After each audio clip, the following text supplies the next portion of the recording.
You spot your ex on the sideline, laughing with someone new, and that someone is wearing a coach's whistle. Your chest tightens. What do you do next? Welcome to Danny's Den. Today we're unpacking what happens when an ex starts dating a coach, the legal realities, the scripts you can actually use, and quick steps to keep your child feeling safe and family routines intact. Let's chat. First, breathe. That physical reaction is normal. This touches a very protective part of us, and that's useful energy if we channel it into clarity, not panic. Here's the short legal truth.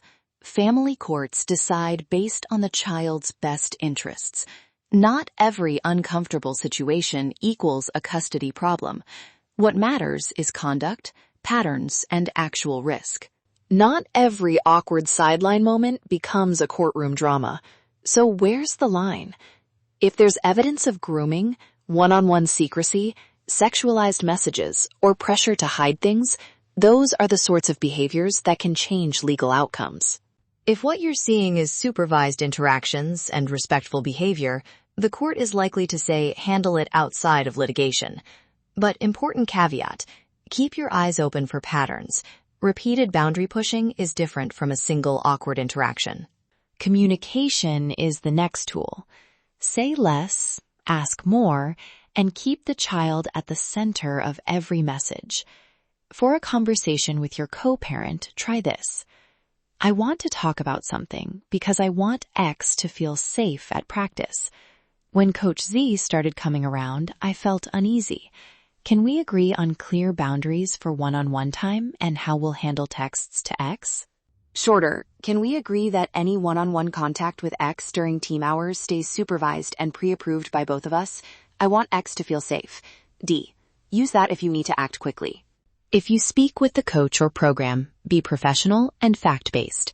Try, I'm wise parent. Could you share the program's policies on one-on-one instruction, travel, and communication with players?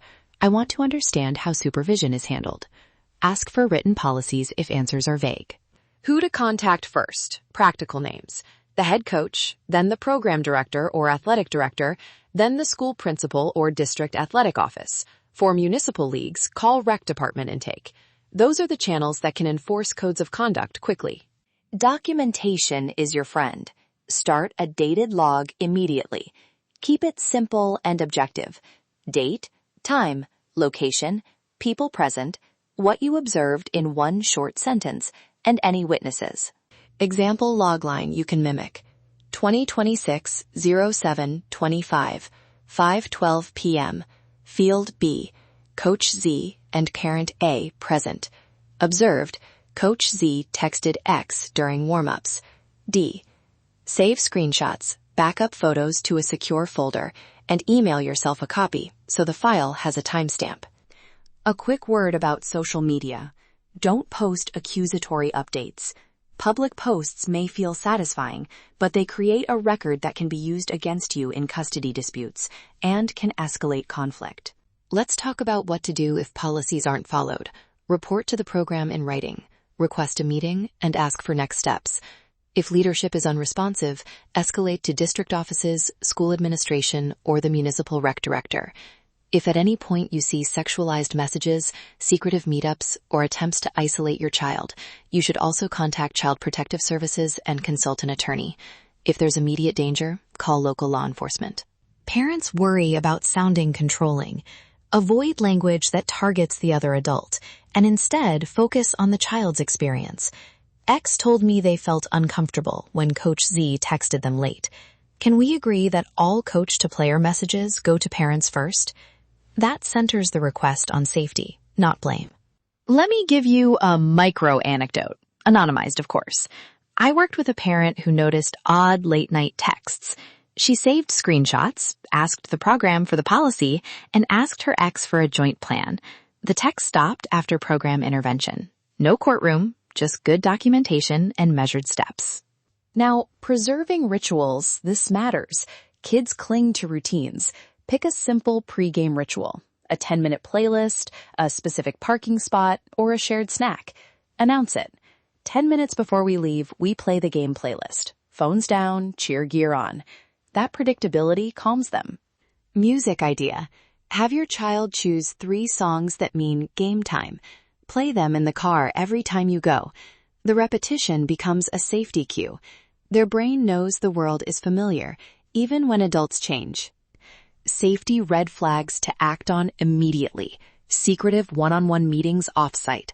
Sexualized messages, pressure to hide interactions, or attempts to pull the child away from friends or family. If you see these, remove the child from the situation, document, and call the appropriate authorities. A quick escalation roadmap you can follow. 1. Document the behavior. 2. Raise it calmly with your co-parent, using child-centered language. 3. Contact program leadership and ask for written policies. 4. Preserve family routines. 5. Consult an attorney if you see a pattern or any illegal conduct. One more copy-paste tool for those high-anxiety moments. Hey, I want to protect X's experience on the team. Can we agree that any one-on-one coach time is supervised and that parents are notified first? I'm happy to talk through specifics. D. If you're wondering whether to call a lawyer, reach out if you're seeing a pattern, leadership is unresponsive, or you've been asked to keep things secret. Early legal consults help you preserve evidence and know your options without jumping straight to court. If this landed with you, anger, relief, or lingering worry, that's normal. Use that energy to document, set boundaries, and protect routines for your child. You don't have to handle everything alone. If you want a free 30-minute legal consultation to see if your situation needs action, email me at danielle@thelegalassistancecenter.net, and my team will schedule a time. And if this helped, please subscribe to Danny's Den so we can keep these conversations going. Let's chat. Thanks for spending this time in Danny's Den. Keep documenting, keep the child's experience at the center, and protect those rituals that make home feel steady. Until next week, let's chat.